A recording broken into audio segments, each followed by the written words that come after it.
Hello दोस्तों। आज हम बात करेंगे यूजीसी नेट पेपर वन के पीवाईक्यू के सलूशन के ऊपर। यह पेपर 14 दिसंबर 2023 को शिफ्ट वन को हुआ था। तो चलिए शुरू करते हैं। इसमें सबसे पहले डाटा इंटरप्रिटेशन का क्वेश्चन दिया हुआ है। दिया है ऊपर इंग्लिश में दिया हुआ है, नीचे हिंदी में दिया हुआ है।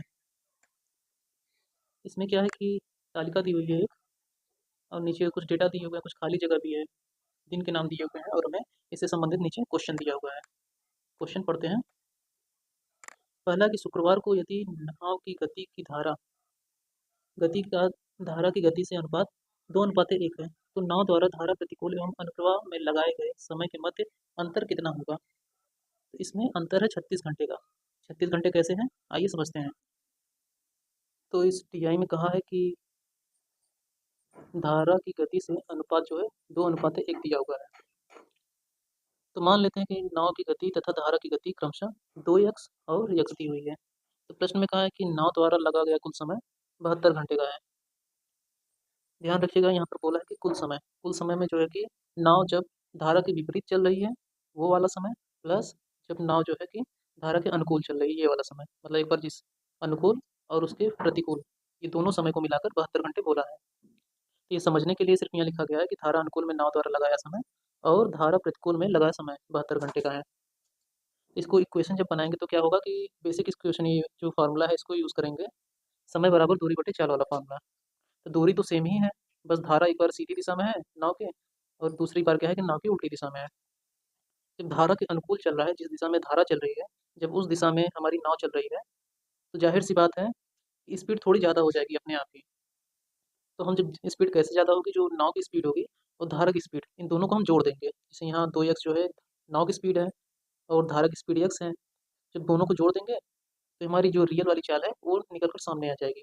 और दूरी 324 दी हुई है, तो दूरी बटे चाल, दूरी है 324 और चाल हो जाएगी नाव की जो स्पीड है 2x, और जो धारा की गति है x। इन दोनों को जोड़ देंगे तो जिस दिशा में नाव चल रही है और धारा बह रही है, दोनों की दिशा सेम है, तो दोनों जुड़ जाएगा आपस में। और जब उसके विपरीत दिशा में चलेगी, जिधर पानी का बहाव है उसकी उल्टी दिशा में जब नाव चल रही है, तो सीधी सी बात है जिस दिशा में बहेगा उसकी उल्टी दिशा में अगर नाव चलेगी, थोड़ी सी धीमी चलेगी। वो कितनी धीमी चलेगी, वो उतनी धीमी चलेगी जितना कि वो धारा की गति होगी, उतना इसकी गति से हम माइनस कर देंगे। मान लीजिए कि जैसे नाव जो है कि 10 की स्पीड से चल रहा है, ठीक है, और पानी की गति 2 है, 2 किलोमीटर प्रति घंटे, और नाव की 10 किलोमीटर प्रति घंटे। तो जब उल्टी दिशा में चलेगी तो क्या होगा कि जो 10 किलोमीटर है उसमें से 2 किलोमीटर घटा देंगे, मतलब कि तब 8 ही किलोमीटर की स्पीड से नाव आगे बढ़ पाएगी, क्योंकि 2 किलोमीटर का धक्का देकर वो पीछे की तरफ ढकेलने का प्रयास करेगी। तो हमारी स्पीड 8 ही किलोमीटर रह जाएगी। वैसे ही यहाँ पर जो फार्मूला हम यूज़ करेंगे, तो दूरी तो 324 दिया हुआ है, और जो उसका चाल हो जाएगा, ये नाव की चाल 2x है और जो धारा की चाल है x, तो माइनस कर देंगे जब प्रतिकूल हम चलेंगे तो। और दोनों का जो समय है 72 घंटे का है। यहाँ नीचे हमें लिख दिया है कि धारा अनुकूल में लगा समय और धारा प्रतिकूल में लगा समय 2x प्लस एक्स, और जो 2x माइनस एक्स है, ये बस समझाने के लिए है। हाँ, बहुत सारे लोग हैं डाटा इंटरप्रिटेशन से डर जाते हैं, तो उनको समझाने के लिए है सिर्फ ये, और कुछ नहीं। तो जब इस क्वेश्चन को सॉल्व करेंगे तो क्या हो जाएगा कि यहाँ 2x प्लस एक्स है नीचे, तो जुड़कर 3x हो जाएगा, और यहाँ पर 2x माइनस एक्स है, तो इसमें से x घटेगा तो x बचेगा। 324 बटे x बराबर 72 दिया हुआ है। इसको जब सॉल्व करेंगे 324 प्लस 3 गुणे 324 बटे 3x हो जाएगा बराबर 72। इस इक्वेशन को पूरा सॉल्व करेंगे तो x बराबर 6 निकल कर बाहर आ जाएगा। यह जो 6 निकल कर बाहर आया, अब इसी को हम जब यहाँ पर रख देंगे, तो इस x को जब हम इस वाले इक्वेशन में रख देंगे, तो ये जो x की वैल्यू है रखने पर हमें जो समय का अंतर है वो समझ में आ जाएगा। अब x की वैल्यू जो है, अब x की वैल्यू हमें 6 मिल गई है, ठीक है। अभी इस x की वैल्यू को हम यहाँ इस वाले इक्वेशन में रख देंगे। अब यहाँ देखिए, ये जो दोनों, ये जो पूरा समय है कि हाँ धारा की दिशा में जब नाव चली और धारा के विपरीत दिशा में नाव चली, ये दोनों को मिलाकर लिखा हुआ है। जब जोड़ेंगे तो दोनों को मिलाकर, अगर यहीं पर हम घटाने का निशान लगा देंगे, गलती से यहाँ पर प्लस लिखा गया है, यहाँ माइनस है, यहाँ पर भी माइनस है। जब यहाँ पर हम घटाने का निशान लगा देंगे तो क्या हो जाएगा, इन दोनों के बीच अंतर निकल कर आ जाएगा। तो यहाँ पर हम क्या करेंगे, सेम से उतार देंगे 324 ऐसे ही, और x की जगह 2x की जगह यहाँ 2 गुणे 6, और यहाँ प्लस x की जगह 6, सेम ऐसे उतार देंगे। फिर यहाँ पर ये वाली चीज़ें यहाँ पर उतार देंगे, x की जगह मतलब 6 लिख देंगे, क्योंकि हमें x की वैल्यू यहाँ पर 6 मिली हुई है, ठीक है। अब यहाँ पर रखने के बाद हमें इसको सॉल्व करेंगे तो हमें 36 घंटे निकल कर सामने आ जाएगा। इतना तो सॉल्व कर ही सकते हैं आप लोग। अब उसके बाद जब 36 घंटे आ गया, यही हमारा उत्तर हो जा रहा है। बढ़ते हैं अगले क्वेश्चन की तरफ। क्वेश्चन नंबर दूसरा, डीआई का दूसरा क्वेश्चन है ये।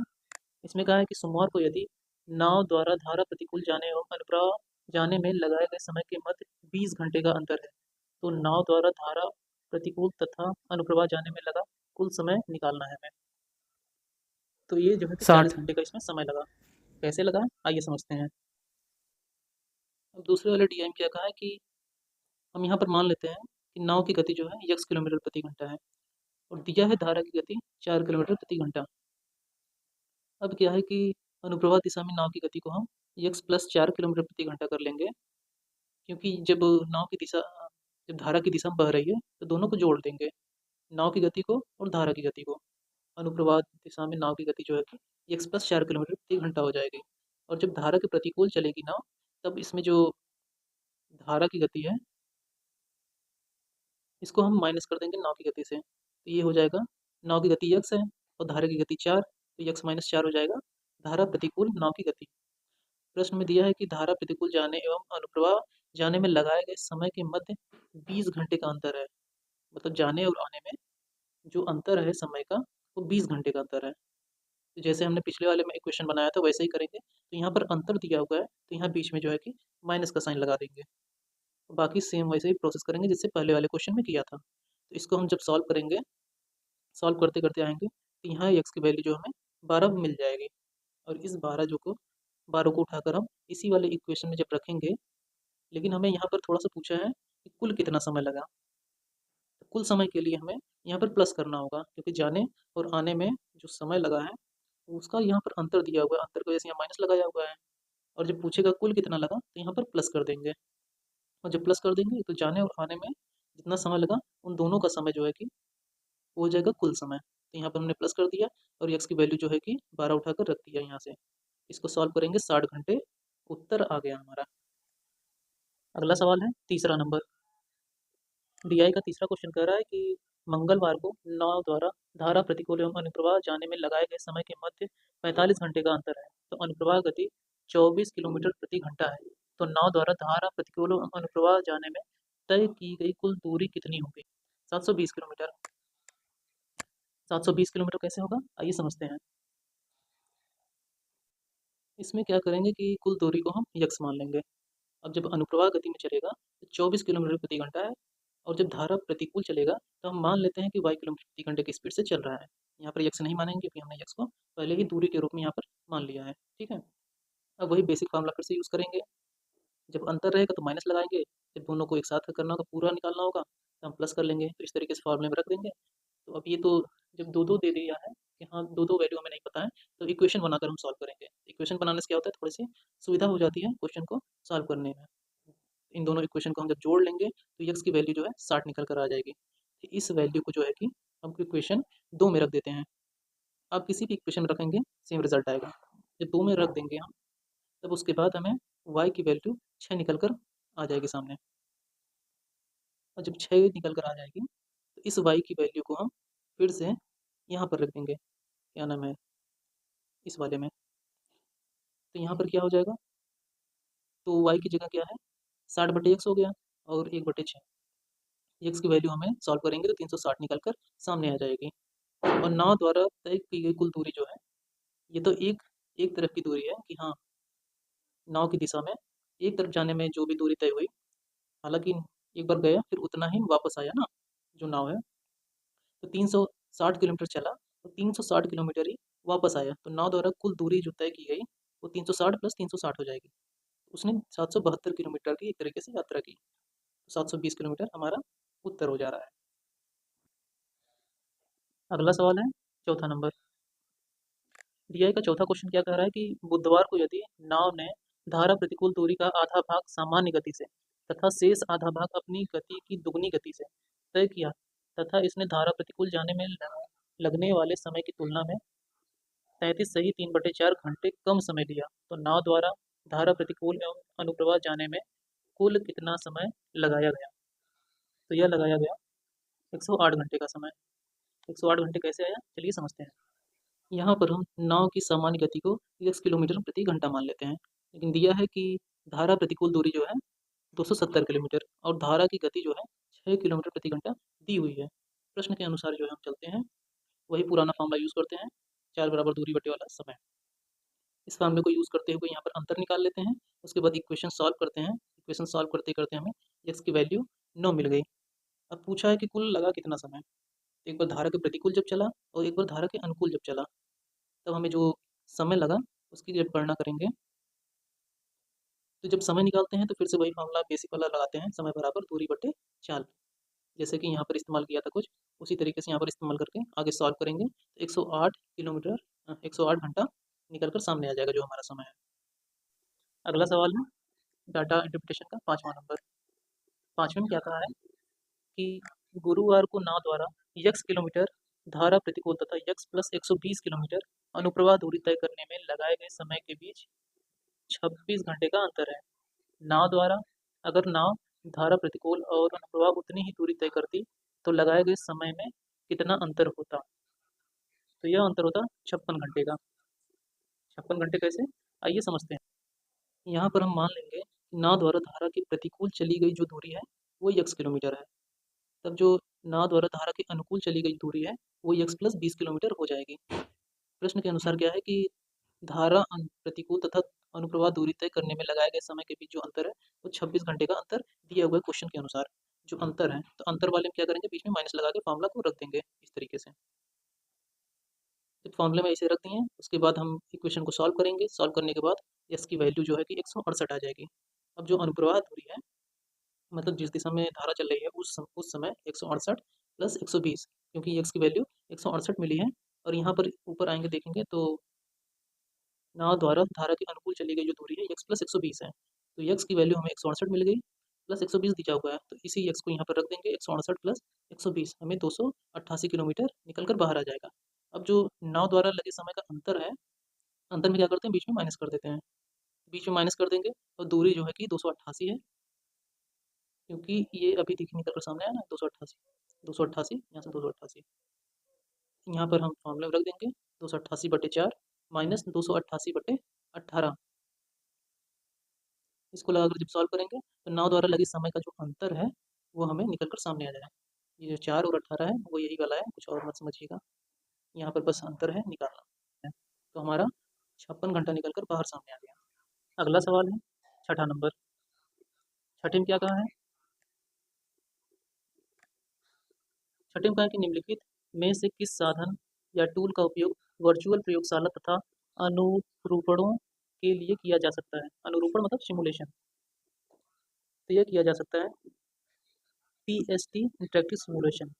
PST मतलब होता है फिजिक्स एजुकेशन टेक्नोलॉजी। इसमें क्या होता है कि भौतिक, रसायन विज्ञान, गणित और अन्य विज्ञान को पढ़ाने और सिखाने के लिए अनुसंधान आधारित इंटरेक्टिव कंप्यूटर सिमुलेशन का एक शूट है ये, जो कि टीचिंग में बहुत ही काम आता है, रिसर्च में भी।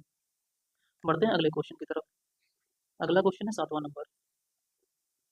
7वां क्या कह रहा है कि स्वनिर्देशित अधिगम के प्रति विद्यार्थी की प्रतिबद्धता, संलग्नता और अध्यवसाय के लिए निम्नलिखित में से कौन सा प्रेरक बल है। तो यह है अभिप्रेरण। अभिप्रेरण इसमें सही हो जा रहा है। बढ़ते हैं अगले सवाल की ओर। अगला सवाल है 8वां नंबर।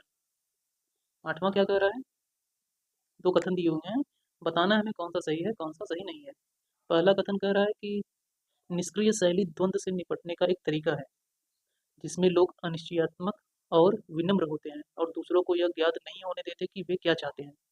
और दूसरा कथन कह रहा है कि छल योजनात्मक शैली द्वंद्व से निपटने का एक तरीका है जिसमें लोग अपने लिए दूसरों को दोषी महसूस कराकर वह प्राप्त करने का प्रयास करते हैं जो वे चाहते हैं। तो यह दोनों ही कथन सही दिए हुए हैं, तो हमें पहला वाला ऑप्शन सही हो जा रहा है। कथन 1 और कथन 2 दोनों सही हैं, पहला ऑप्शन हमारा सही हो गया। बढ़ते हैं अगले सवाल की ओर। सवाल नंबर 9। 9 में क्या कहा है कि जिन विद्यार्थियों में टाइपराइटर पर टंकन करना सीखा है, जिन विद्यार्थियों में टाइपराइटर पर टंकन करना सीखा है, जब वे इस कौशल का अंतरण कंप्यूटर कीबोर्ड पर टंकन करने के लिए करते हैं तो यह किस प्रकार का अधिगम का उदाहरण है। तो इस प्रकार को बोलते हैं हम निकट अंतरण, जो कि तीसरे वाले ऑप्शन में दिया हुआ है। तो तीसरा ऑप्शन हमारा सही हो जा रहा है। बढ़ते हैं अगले सवाल की तरफ। तो 10वें में कहा है कि निम्नलिखित में से कौन सा कारक एक प्रभावी अधिगम वातावरण सृजित करने में महत्वपूर्ण भूमिका निभाता है। तो यह है अनुदेशात्मक सुविधाओं की उपलब्धि, जो कि दूसरे वाले ऑप्शन में दिया हुआ है।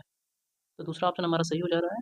बाकी शिक्षा की अर्हता, विदेशी भाषाओं के प्रयोग पर फोकस, अभिजात वर्ग के विद्यार्थियों का प्रवेश, ये सब इसका नहीं है, सही नहीं है।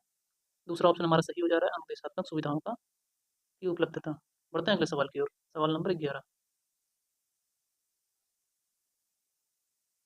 11 में कहा है कि किसी शोध अध्ययन में जनित आंकड़ों के सांख्यिकी विश्लेषण के लिए उपयोगी सॉफ्टवेयर की पहचान कीजिए।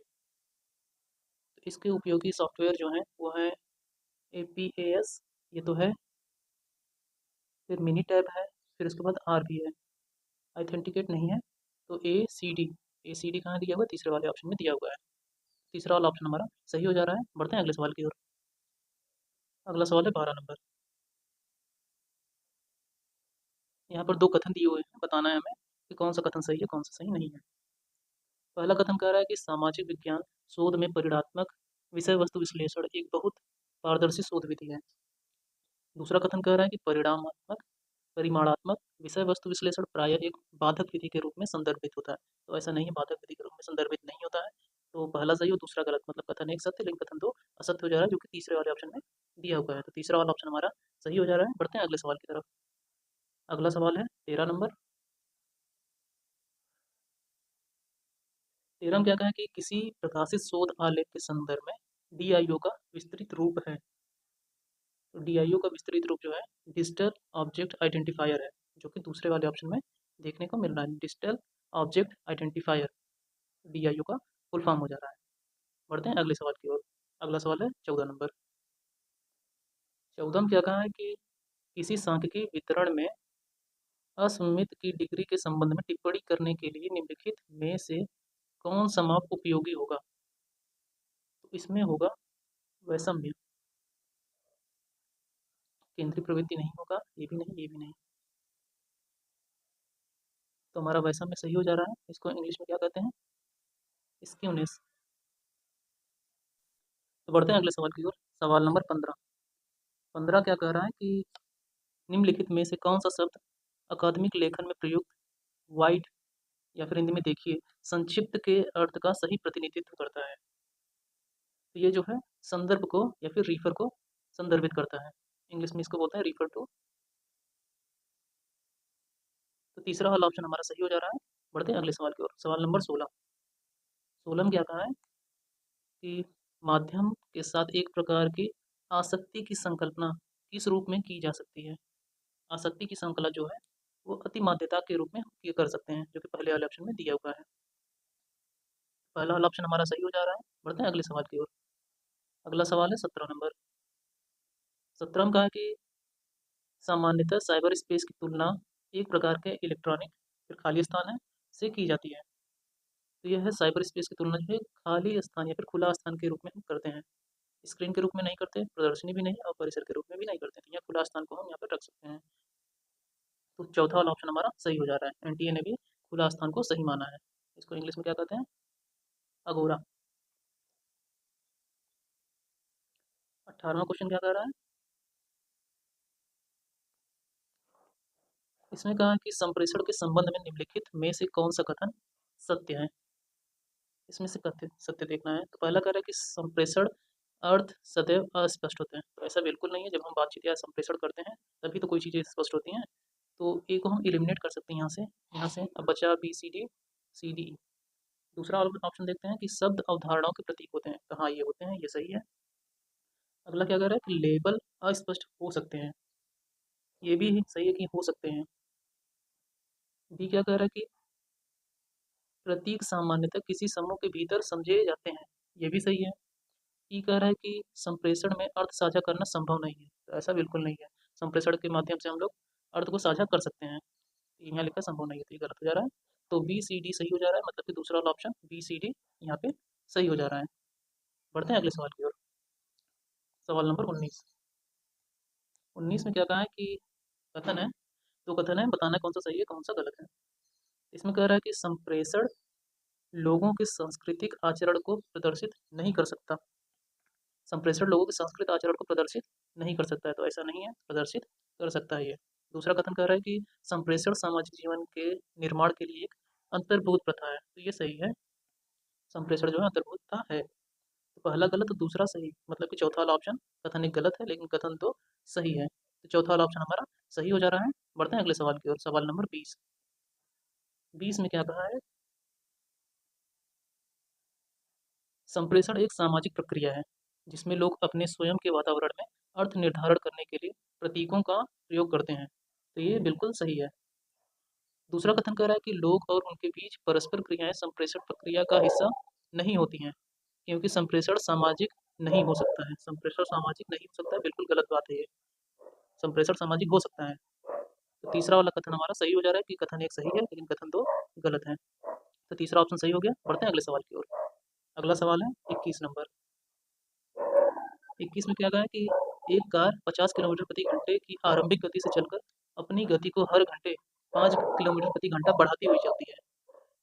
630 किलोमीटर दूरी तय करने में इसे कितना घंटा लगेगा,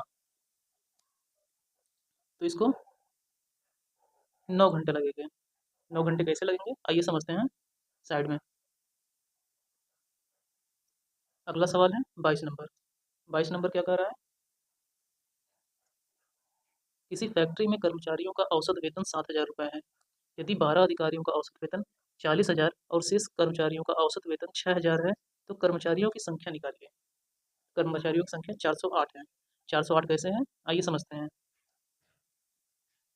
अगला क्वेश्चन है क्वेश्चन नंबर 23। 23 में क्या कहा है कि तीन संख्याओं का योग 124 है। यदि पहली और दूसरी संख्या के बीच अनुपात 2:3 है तथा दूसरी और तीसरी के बीच अनुपात 7:9 है, तो तीसरी संख्या बतानी है हमको।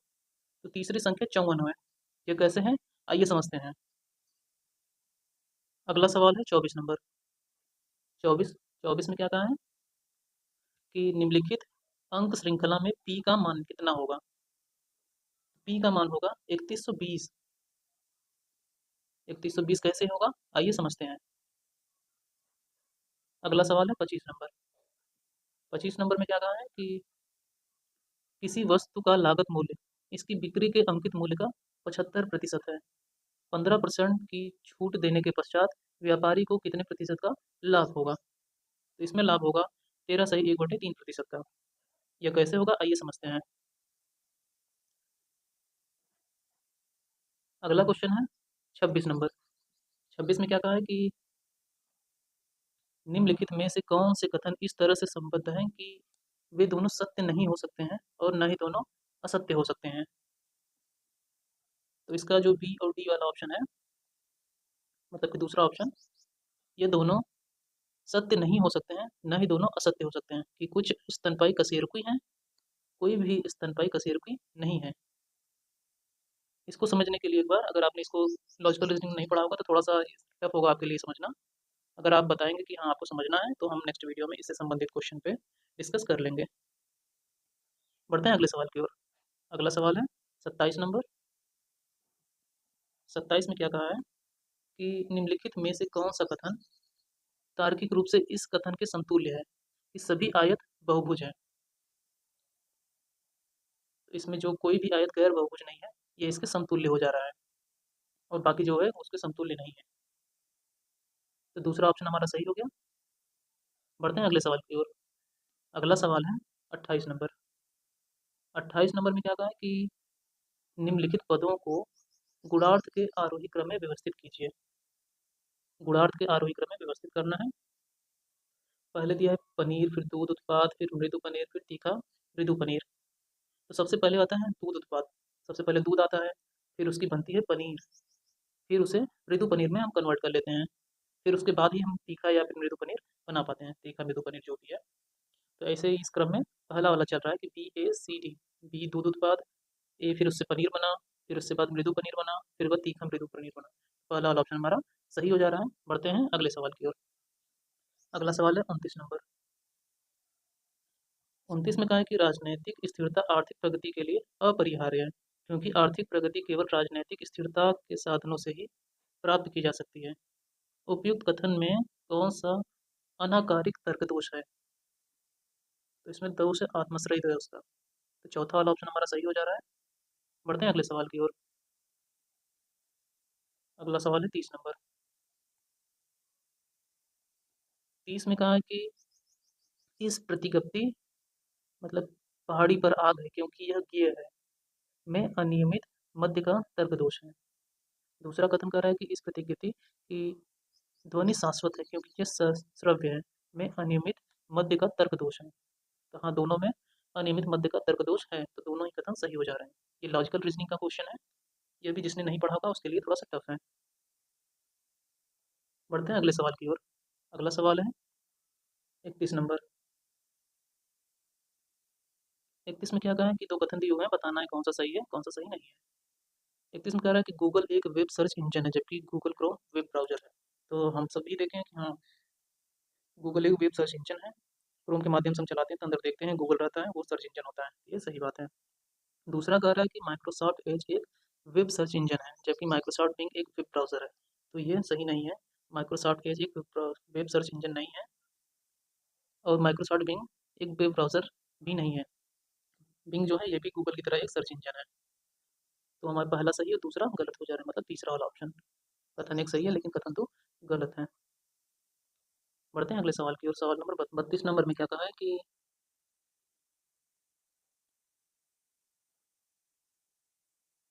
इसमें कहा है कि निम्नलिखित मेमोरी सोपानी आरेख पर विचार कीजिए।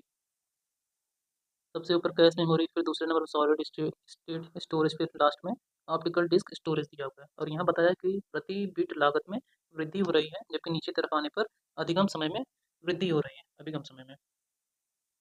अब नीचे दिया हुआ कि निम्नलिखित में से कौन सी मेमोरी ए से डी उस क्रम में 1 2 3 4 को दर्शाती है।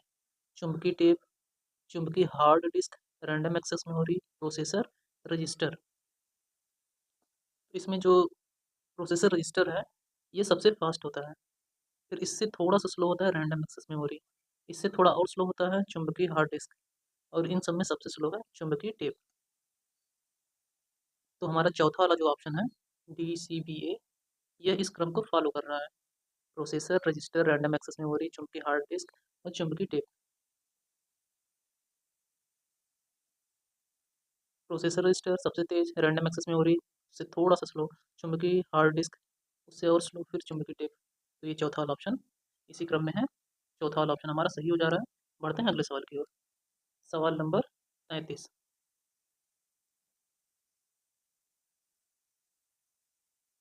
33 में क्या क्या है कि एक तरफ आईसीटी टर्म दिए हुए हैं, मतलब कोई शब्द दिया हुआ है आईसीटी संबंधित, और उसी के सामने ये परिभाषा दी हुई है और हमें बताना है कि फायरवॉल का क्या मतलब है या उसका काम क्या है, डिजिटल प्रमाण पत्र क्या होता है, कुकीज़ क्या होती है, हाइपरवाइजर क्या होता है। तो ये जो फायरवॉल है यह है हार्डवेयर या सॉफ्टवेयर जो प्रयोक्ता के कंप्यूटर और बाह्य नेटवर्क के मध्य स्थित होता है और कंप्यूटर में आने वाले डेटा को फिल्टर करता है। तो ये है कंप्यूटर के अंदर डेटा फिल्टर करने वाला फायरवॉल। ए का टू ए का टू जो है कि फर्स्ट में दिया हुआ है, थर्ड में दिया हुआ है। अगला है डिजिटल प्रमाण पत्र। डिजिटल प्रमाण पत्र जो है कि फाइल से संबंधित होता है, जो कि चौथे में दिया हुआ है कि उपयोगकर्ता के कंप्यूटर पर भंडारित फाइलों के युग्म, प्रत्येक युग्म में सार्वजनिक कुंजी और निजी कुंजी होती है। तो बी का 4 हो गया, यहाँ पर 1 दिया हुआ है तो ये कट हो गया, और यहाँ पर 4 दिया हुआ है क्योंकि तीसरा ऑप्शन निकल कर बाहर आ रहा है। सी कुकीज़ भी देख लेते हैं। कुकीज़ मतलब कि हर बार वेबसाइट पर जाने पर प्रयोक्ता की पसंद को याद रखने के लिए प्रयुक्त।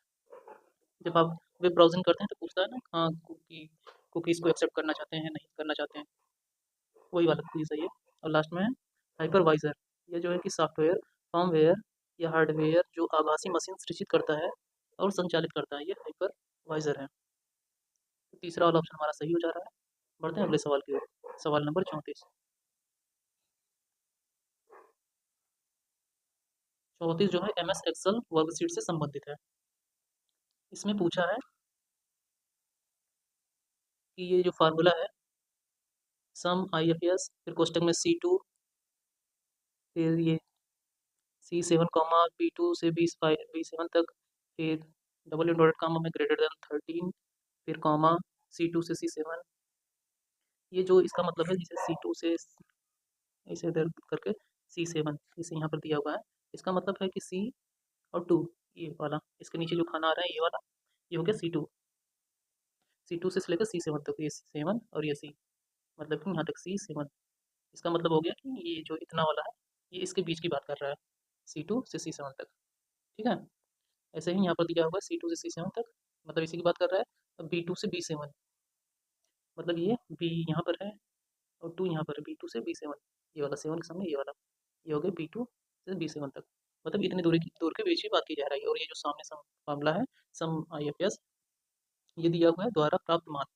इस फार्मूले को अगर यूज़ करेंगे तो इसमें जो है कि क्या वैल्यू आएगी, तो इसमें आएगी 55500, चौथा वाला ऑप्शन। इसको समझने के लिए थोड़ा सा आपको एक्सेल सीखना होगा, थोड़ा सा चलाएंगे समझ में आ जाएगा। तो बढ़ते हैं अगले सवाल की ओर।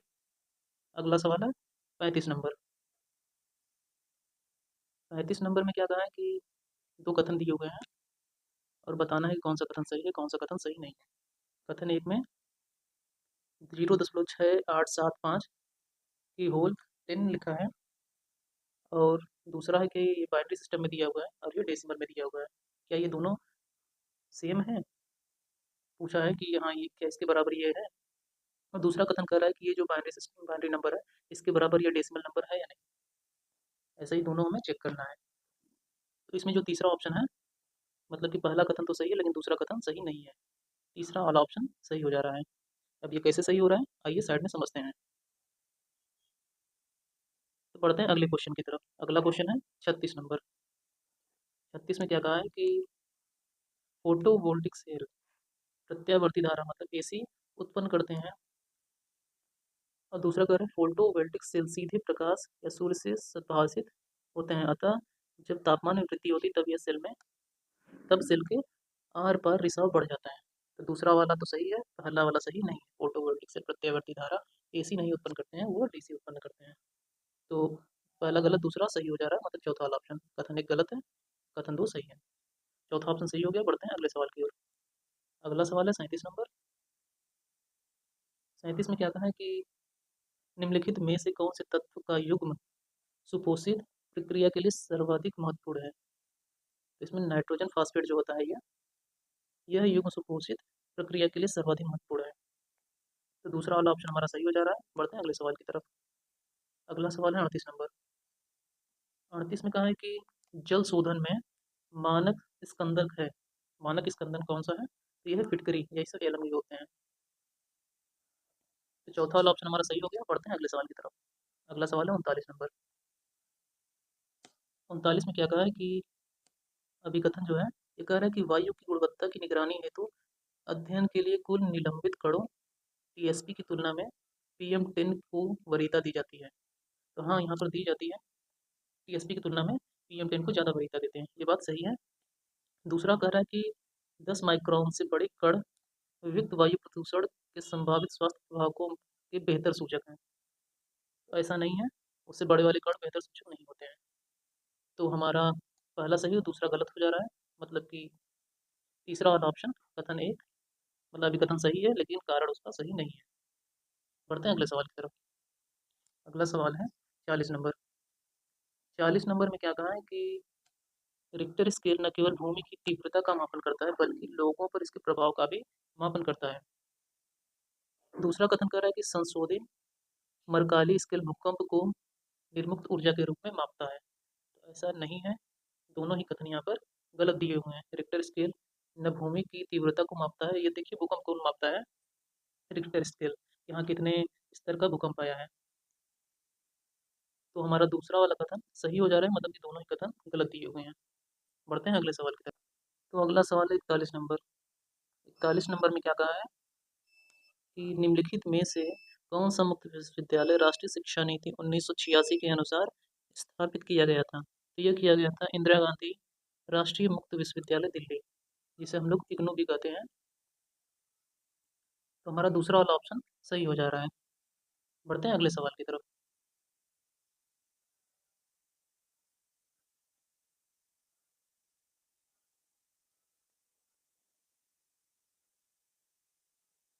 अगला सवाल है 42 नंबर। 42 नंबर में क्या कहा है कि प्राचीन भारत में निम्नलिखित में से कौन से विश्वविद्यालयों में प्रत्येक के अधीन 6 कॉलेज थे और उनके बीच विचारों का बहुत आदान प्रदान होगा।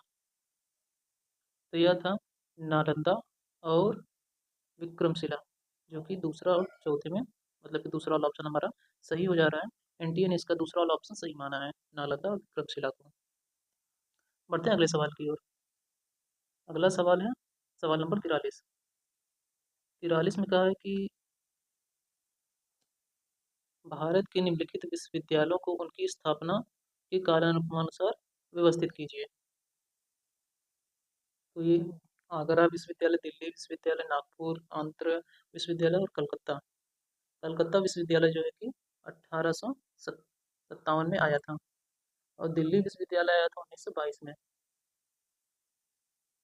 उसके बाद फिर नागपुर आया था 1923 में, 1923। उसके बाद आंध्र विश्वविद्यालय आया था 1926 में, 1926। और फिर लास्ट में था आगरा, जो कि 1927 में आया था, 1927। इस क्रम में जो है कि दूसरा वाला ऑप्शन पड़ रहा है कि सबसे पहले कलकत्ता विश्वविद्यालय, फिर दिल्ली, फिर नागपुर, फिर आंध्र प्रदेश वाला विश्वविद्यालय, उसके बाद फिर आया लास्ट में आगरा विश्वविद्यालय। तो दूसरा वाला ऑप्शन सही हो जा रहा है। बढ़ते हैं अगले सवाल की ओर। सवाल नंबर 44। 44 में क्या कहा है कि एक तरफ आयोग या समिति का नाम दिया हुआ है, दूसरी तरफ दिया हुआ है कि उसका फोकस क्षेत्र क्या है, किस तरफ उसने ज़्यादा फोकस किया था। तो सैडलर आयोग जो है, इसका फोकस क्षेत्र था कलकत्ता विश्वविद्यालय का कार्यकरण करना, जो कि चौथे वाले ऑप्शन दिया हुआ है। पहले का चौथा हो जा रहा है, बाकी किसी में चौथा नहीं दिया हुआ तो एलिमिनेट कर सकते हैं ऑटोमेटिकली। चौथा वाला ऑप्शन निकल कर बाहर आ गया, तो चौथा वाला ऑप्शन हम सही कर सकते हैं। सैडलर कमीशन जो है कि 1917 में आया था। कब आया था? 1917 में सैडलर। और हर्तोग समिति यह आई थी 1929 में। कब आई थी? 1929 में। और राधा कृष्णन आयोग, इसको सब जानते होंगे, यह आया था 1948-49 में। 48-49 में आया था ये। और यशपाल समिति जो है कि इसको हम संबंधित कर देते हैं कि यूजीसी और आईआईटी, क्या लिखा है, यूजीसी और एआईसीआई के कार्यकरण के रूप में। तो हमारा चौथा वाला ऑप्शन सही हो जा रहा है। बढ़ते हैं अगले सवाल की तरफ। अगला सवाल है 45 नंबर। 45 में क्या कहा है कि भारत जैसे देश में उच्च शिक्षा का वित्त पोषण संसाधनों की उपलब्धता और अन्य वित्तीय निहितार्थों पर निर्भर करता है। दूसरा कथन कह रहा है कि राष्ट्रीय शिक्षा नीति 2020 के अनुसार उच्चतर शिक्षा का निधियन एवं वित्तीयन भारत के उच्चतर शिक्षा आयोग के द्वितीय अंकन अर्थात उच्च शिक्षा अनुदान परिषद द्वारा किया जाएगा। तो ऐसा नहीं है, दूसरा स्टेटमेंट सही नहीं है।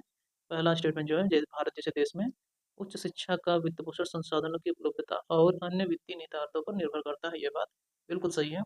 पहला वाला कथन सही हो जा रहा है, दूसरा गलत हो जा रहा है, जो कि तीसरे वाले ऑप्शन में देखने को मिल रहा है। तीसरा ऑप्शन हमारा सही हो जा रहा है। बढ़ते हैं अगले सवाल की ओर। सवाल नंबर 46। यहाँ से कॉम्प्रिहेंशन हमारा शुरू हो जा रहा है। ऊपर इंग्लिश में दिया हुआ है, फिर नीचे हिंदी में दिया हुआ है। कॉम्प्रिहेंशन कर रहा है कि निम्नलिखित गद्यांश को पढ़िए और नीचे दिए गए प्रश्न का उत्तर दीजिए। ये रहा गद्यांश, इसको पढ़िए और नीचे उत्तर देना है। पहला पूछ रहा है कि हाल के वर्षों में टाइगर पर्यटन एक समस्या बन गया है, क्योंकि इसका चौथा वाला ऑप्शन सही है, टाइगर का अवैध शिकार होता है। अगला सवाल है 47 नंबर। 47 में कहा है कि वन्य जीव संबंधी अपराधों की समस्या का समाधान किसके द्वारा प्राप्त किया जा सकता है।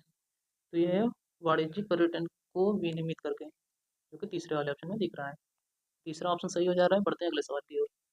सवाल नंबर 48। 48 में कहा है कि पशुओं पौधों आदि के लिए संरक्षित क्षेत्र को क्या कहा जाता है। तो इसको कहा जाता है रिजर्व, जो कि पहला ऑप्शन हमारा सही हो जा रहा है। बढ़ते हैं अगले सवाल की ओर। सवाल नंबर 49। 49 में कहा है कि टाइगर को निम्नलिखित कारणों से रिजर्व में रखा जाता है। ये मल्टीपल वाला है, कई ऑप्शन इसके सही हैं। तो इसमें जो पहला वाला ऑप्शन है, इसको एनटीए ने सही माना है। ये है कि पारिस्थितिकी मूल्य, सांस्कृतिक मूल्य और सौंदर्य परक मूल्य, ये सही हो जा रहा है। बाकी ये कोई ऑप्शन सही नहीं है, कृषि मूल्य और चिकित्सीय मूल्य। अगला सवाल है 50 नंबर। 50 नंबर में क्या कहा है? दो कथन है। इसी पैराग्राफ से संबंधित पूछा है कौन सा सही है कौन सा सही नहीं है। कथन एक कह रहा है कि वाणिज्यिक पर्यटन पर प्रतिबंध संरक्षण गतिविधियों को सकारात्मक रूप से प्रभावित करेगा। दूसरा कथन कह रहा है कि पैंथोरा टाइग्रिस टाइग्रिस भारत का पशु राष्ट्रीय पशु है, तो ये राष्ट्रीय पशु नहीं है।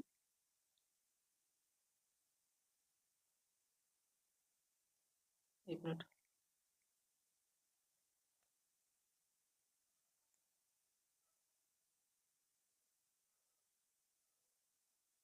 यहाँ पर राष्ट्रीय पशु बताया गया है।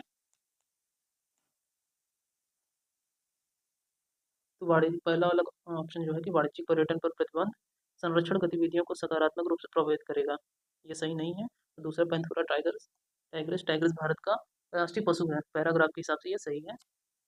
तो दूसरा कथन सही हो जा रहा है, पहला कथन गलत हो जा रहा है, जो कि चौथे ऑप्शन में देखने को मिल रहा है।